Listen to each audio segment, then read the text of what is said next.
So, why don't you just talk to me a little bit about you put out this opinion the other day regarding the possible creation of a third court for younger people. Talk to me about why you did that and what that is and what your goals are to come from there. All right, glad to do it. Uh, what has happened in the past is that we have seen young people in this age group, and we're talking about a group that I characterize as emerging adults. They are between the ages of 18 and 26. And what has happened in the past is when they have committed a crime, uh, let's say, for example, that they broke in somebody's house and they stole their computer and they got caught. What we would do is we would arrest that person and prosecute that person, convict that person, and send that person down to jail someplace, perhaps in the Department of Corrections. And then that person would come back with no uh, way to improve his condition to steal somebody's computer again. And so we figured out that we could not prosecute, we could not arrest, we could not convict our way out of this problem. And so what we decided was that we would embrace a system that would include the perpetrator, the person who did the act, and the victim. Let's say in the example that I gave, the person who owned the computer that was stolen. And that was not an automatic thing because when we first started talking to victims and we say, well, we caught the guy who took your computer, broke in your house and stole your computer. What do you want to do? And the first thing they think, yeah, good, prosecute him, throw him under the jail, throw away the key. He broke in my house, stole my computer. But then we'd say, well, we could do that. But when he got out of jail, he could come back and break in your house and steal your computer again.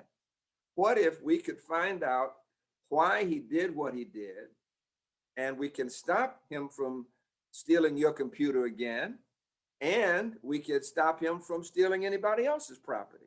They said, oh, yeah, well, that would be better. I don't want him ever to come back here. And so we say, all right, what we might do is tell that defendant, look, we're not going to prosecute you in the normal way. We're going to send you back to the community where you stole that computer. We're going to put you to work, and your first check is going to be buying that victim a new computer. And we're going to find out why you stole that computer in the first place. Are you that dedicated to working with computers? Most of the time, they'd say, no, I'm addicted to drugs. And I was going to sell the computer so I could buy drugs. Then what we'd say is, we're going to have you go through drug rehabilitation. And not only that, but in this new process, we're going to have you put that in writing. You're going to apologize to the victim, buy the victim a new computer, and you're going to sign up to repair your harm. That is, to go through this drug rehabilitation program. And you're going to do whatever public service the community wants you to do, because your crime was not only a crime against the victim, it was a crime against the community where you live. And these people know you. So if you do that, you will then not be addicted to drugs. You will replace the computer that you stole. We will have you do public service. And if you do all that, we will dismiss the case against you. We will expunge your record, and we will give you a chance to come back to the community, not as a convicted criminal ready to steal somebody else's computer because you're addicted to drugs, but you'll come back as a contributing citizen who can get a scholarship and go on to school, or you can get a decent job. We say, Chris, that's the way to stop the crime. Not to punish their way out, but to heal them out. And we see it works. And it satisfies the victim, because the victim gets no satisfaction simply by sending the person down to the jail. But our way, he gets a computer back, and he knows that that person who broke in his house won't ever do that again because he's no longer addicted to drugs. So it makes all the sense in the world, and it's similar to what we did for juveniles 100 years ago.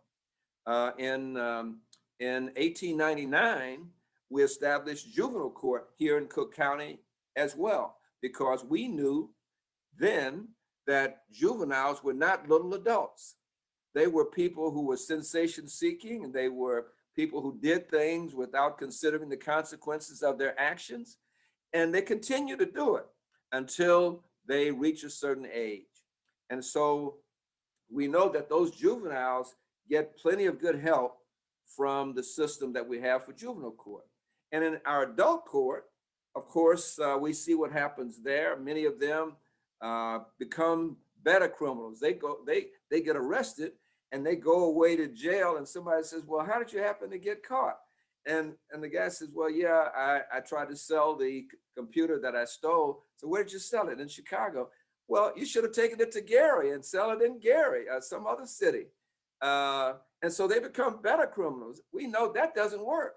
So what I'm talking about here is a new system for young adults that will stop their conduct, that will make them a better citizen, and will keep them from engaging in that conduct again. And we do that, Chris, because we know why they do it. Just as the juveniles don't have a developed brain, the brain doesn't stop developing until they're 26. That's why the juveniles do a lot of crazy things. Well, these emerging adults are the same. Between the ages of 18 and 26, they don't have a prefrontal cortex developing either. And so they engage in the same sensation seeking, they are vulnerable to gangs and others who make crazy suggestions to them. Why don't they steal a car? Why don't they do this or that? And they don't know how to put it in perspective, because that part of the missing brain is the part of the brain, the prefrontal cortex, that is the decision-making part of the brain. And so they don't have that. That's why they make all these irrational, bad decisions. And so I say that this new court, which will be an intermediate court between juvenile court and adult court, will save some lives. And we're talking about people who, they don't get away for doing what they did. They still have to pay for their crime. But we do that by healing them rather than just punishing them. We never saw anybody stop doing what they thought they needed to do by punishing them. They just go and do it again. But by healing them, they realize the damage they did to the victim. They apologize to the victim. They say they won't do it to the victim anymore, but they won't do it to anybody else anymore either. So it's a much better system. And I'll say this too. I've talked to other lawyers about it. I've talked to the universities in our state, Loyola, University of Illinois, University of Chicago, a lot of the law schools. They all agree that what I'm talking about is missing from our court system right now. And I believe we can get it done. I'm not blaming anybody for not doing it before now. It's just that it is obvious as night and day to me that what we've been doing does not stop crime. All it does is punish somebody, but it doesn't stop them from doing what they did wrong. Absolutely. A lot of good information there. I want to touch on just a couple of things you said. One, you talked about that you've seen that it's been successful. I know you have this sort of program in Cook County. Can you talk to me about the success and just how many recidivism numbers that you see of these offenders? Surely. You're right. We have 3 of these courts. We call them restorative justice courts right now because we don't yet have this young adult system that I'm talking about. I, of course, presented that to the Supreme Court, as you know, and I believe they are supportive of my efforts as well, but we will see. But right now we have 3 restorative justice courts, one on the west side of the city of Chicago, which is called North Lawndale. We have one on the south side of the city of Chicago, which is called Inglewood. And we have one on the north side of Chicago that's called Avondale. And the one in North Lawndale is the one that's been open the longest. We just opened the other 2 within the last few months. But the one that has been open the longest is the one in North Lawndale, and we opened that in 2017. And we have any number of success stories there. One that I included in the article was a young man who had been arrested for being involved in drugs, and he had no educational background. He was just involved in some negative activity. And when he went through the program, he ended up with a license to operate a high lift machine. He had a clean record, and he was able to get a job and was no longer involved in the negative drug activity. Another example was a young lady who I'm sure she was involved in gun activity with a boyfriend. And she got arrested and found with the gun. And she came into the program and was pregnant at the time. And she completed the program in less than a year. And not only did she complete the program and have her record expunged, but she had the baby. She graduated and now owns her own business where she brings other young people in to mentor them. And these are people who otherwise would be sitting in jail somewhere. So it is an excellent solution. We've seen it work. And in North Lawndale, we have had 50 or 60 graduates like what I'm describing in those two examples that I gave.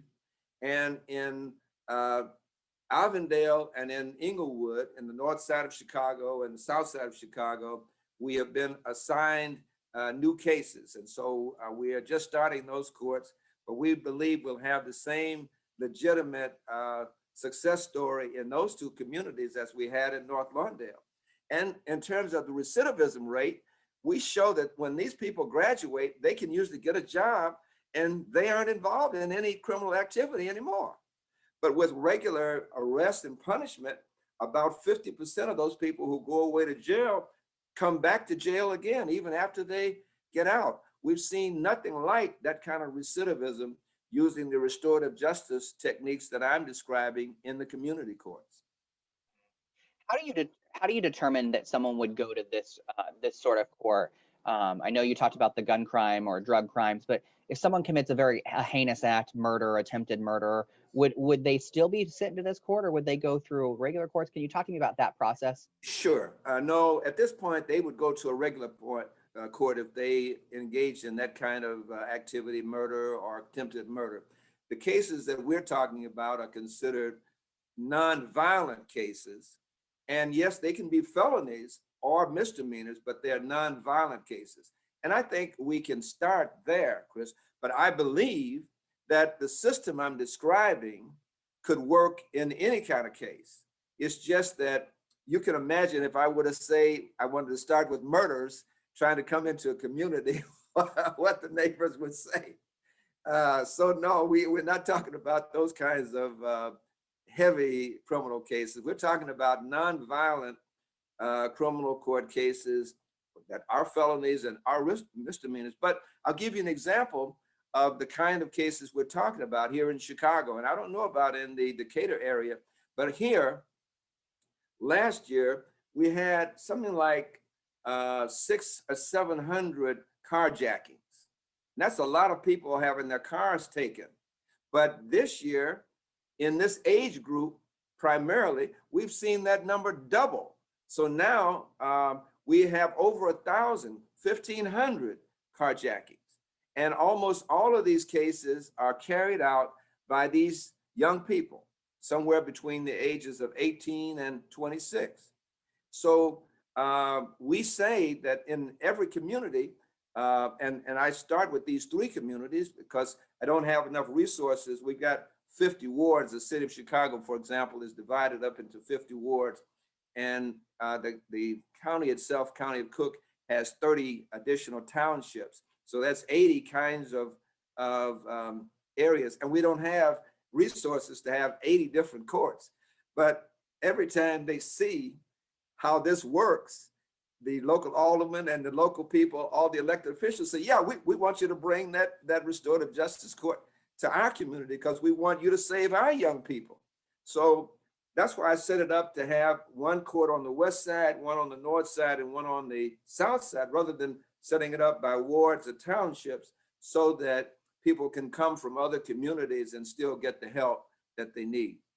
Absolutely. So how do we go about implementing this statewide? I know you've presented your idea to the Supreme Court. Do they make the decision? Does this have to go through the legislature? How does that work? You know, I suspect that while I'm chief judge and I can do it here as chief judge, and I've established the 3 courts that I've told you about here as chief judge, and I have the right to do that under the Constitution and also under the Supreme Court rules. My preference would be to have it legislatively adopted. So I will be working on that this year. And I'll tell you why I would prefer to see it in the legislature rather than depending upon an individual chief judge. There are 102 counties in this state, and I don't know if all the chief judges outside of Cook County are willing to try what I'm willing to try. But if it's in the law, if it's in the statutory framework, then they could easily try it. And I'll use as the example what happened, as I say, over 100 years ago when juvenile court was first established here in Cook County. They did it legislatively. And then after a few years, not only did we have juvenile court in Cook County, but we had it in other counties throughout the state of Illinois. And then after about 50 years, we had it all over the country. But now we have it all over the world. There's not a single established country anywhere in the world where they treat juveniles just like they treat adults. They all have juvenile courts because they recognize what we started here in Illinois, what we started here in Cook County was right. And so that's what happens when we can get it in the legislative body. Other legislatures throughout the United States can see it, and other countries elsewhere can see how it works here in our country. And so I believe it. I hope it won't take another 100 years, but I know it has to start somewhere. And you're giving me a chance with Decatur.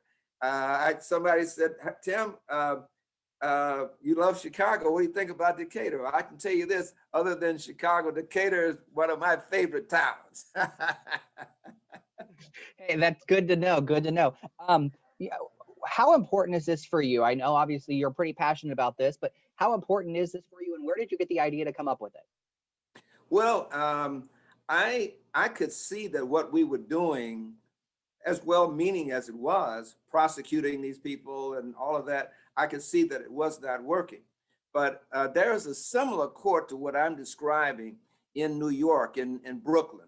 They don't deal with felonies, they deal just with misdemeanors up there. And it doesn't work quite the same way we work here because we use a circle system, and I'll describe the circle system in a moment. But I saw what they were doing up in New York with their misdemeanors, and I thought to myself, well, wait a minute. If this works, it ought to work not only for misdemeanors, but it should work for nonviolent felonies also. So I don't say that the people in New York necessarily agreed with me to start it here, but I started it here after seeing what they were doing in New York for misdemeanors. But in honesty, in all actuality, what I'm describing is kind of a tribal concept. Native Americans use this system. They, of course, didn't call it what I'm calling it, but they use this system to resolve disputes in this land before it was established as America. And they use something similar in Australia with the indigenous people in Australia. So it's been used for centuries, but for some reason it has not been brought into our current use. And so I think a good idea, even if it started centuries ago, can still be applied here. We just have to do it using modern techniques. And two things I want to mention, because I will say one reason they decided to go with the juvenile court is they don't have the brain science that we have right now. What I'm describing in terms of the prefrontal cortex, I'm sure nobody knew about that 100 years ago. This is brain science that has developed over the years. So when they set up the juvenile courts and stopped it at 18, everybody assumed, well, okay, when you're 18, you're an adult, you can sign a contract, you can be drafted, you can do all these things. So we'll consider you an adult. But I assure you just what a 13-year-old kid would do getting into a Cadillac that he sees being driven by his friend. A 19-year-old will do exactly the same thing. They will say, yeah, I want to ride in that Cadillac too. They won't say, well, wait a minute. Does my friend have a job well enough to be able to buy a Cadillac? Why would he have a Cadillac? And they don't realize that in that stolen Cadillac, anybody in there can be charged with the crime of stealing the car. And they don't realize, they jump in for a joyride, not considering the consequences of their actions. Well, if they had the the prefrontal cortex developed, then they would say, wait a minute, no, I'm not going to get in this car. I like my friend and I wish him well, but I don't want to get caught up in something that I had nothing to do with. That's what happens when the prefrontal cortex is fully developed. And that's why as somebody gets older, some of this irrational conduct that they engage in between 18 and 26, they stop doing it. And the crime starts to go down for most people when they see that prefrontal cortex fully developed, because then they consider the consequences of their actions. And one thing I wanted to mention, I talked about circles. We use a circle concept in dealing with these issues. And by that, I mean this. These are community courts, and we go to the community and we ask the community to be involved in solving the problem, because every time a crime is committed, yes, there's a victim in the community that is victimized, but the community itself gets victimized. If somebody hears on a block that their house has been broken into, everybody else on the block says, oh my God, they got burglars operating here. So it has an impact on the whole community. So we invite the community. We say, we're coming to your community and we're trying to help the young people from your community. And we want you to be a part in helping us get these young people to go the straight and narrow way. And so we have the police officers in these circles. We have the principal of the local school. We might have the teacher of the kid who stole the computer in the example that I gave. We might have his teacher in that circle. Or we might have a family member who will say, hey, I watched this kid grow up. I know he's a good kid. He just was running with the wrong crew. I think if you give him a chance, to go through the restorative justice court, he won't engage in that conduct again.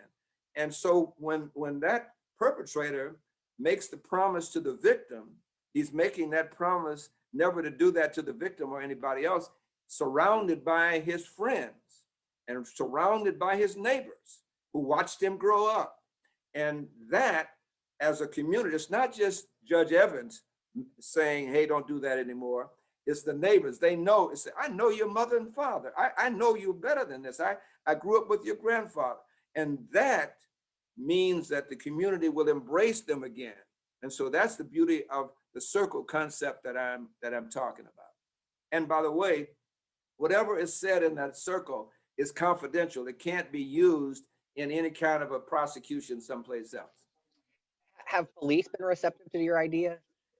You know, yes, in the communities that I'm talking about so far. I wouldn't want to suggest to you, Chris, that the police department ordinarily happy. They assume that if they arrest somebody, that person ought to be prosecuted and sent to jail. That's where they start. But just like I have to explain this to the victim, and when I talked to the local police commander, I said, well, police commander, yeah, you caught this guy, and yeah, we could prosecute him, but you told me you've had trouble with him before. And I'm telling you, if all you do is prosecute him, you're going to have trouble with him again. But my way is, if he goes through this restorative justice process, you won't ever have to arrest him again. And the police says, oh, really? I said, really? Let's try it. Then they're willing to do it. And so I know I have a lot of work to do with the police departments, because what I'm explaining to you, and you've been so kind to give me a chance to explain it, most of what I'm talking about, the police departments in this country don't know anything about it. They have a hard enough time just trying to make the arrest. And if you talk about not prosecuting the person that they have arrested, then they have a problem with that to start with. But I have to remind them that even if the person is arrested, he is still presumed innocent until proven guilty. And so while they've made the arrest, I give them credit for making the arrest. That doesn't mean that they are the person they arrested did what the crime was. So that's the beauty of us getting the perpetrator to admit what he did wrong, so that he's admitting it to the victim and the community. And that's different from people who go away to jail and they never admit that they did anything wrong. You go to the local jail and everybody there will say, I'm innocent. I was prosecuted wrongly. So that's another difference with my restorative justice court here. They have to admit what they did wrong. And that starts the rehabilitation process, by the way. When they admit it, and they admit it to all the neighbors, they admit it to the victim, they admit to themselves they need some help, because if they didn't need any help, they wouldn't have done what they did. So yeah, we try to repair the harm with the victim, but we also want to repair the harm for the person who did that act. And a lot of them here, Chris, I don't know about in Decatur, but here, a lot of these young people have been traumatized in addition to other things. They have seen somebody get shot or killed. They have seen somebody get beaten up. And we now know that even if you're not the victim yourself, to watch that trauma, you become traumatized by watching it. Same as our hardworking Army veterans and others who go away to war, even if they never got victimized, so to speak, themselves, they watch their friends get shot or get killed, and it's traumatizing to them. So we find that a lot of these young people have been traumatized themselves. And by us helping them and getting them the help that they need, we stop the trauma as well as stopping the illegal conduct. Judge Evans, I really do appreciate your time. Is there anything else that you'd want to talk about while I have you? No, you've given me plenty of good time to explain it, and you tell my residents of Decatur that I love that community. I appreciate you taking an interest in this, and if you would let us come back again sometime, we can let you know how it's developing in these new courts that we've established.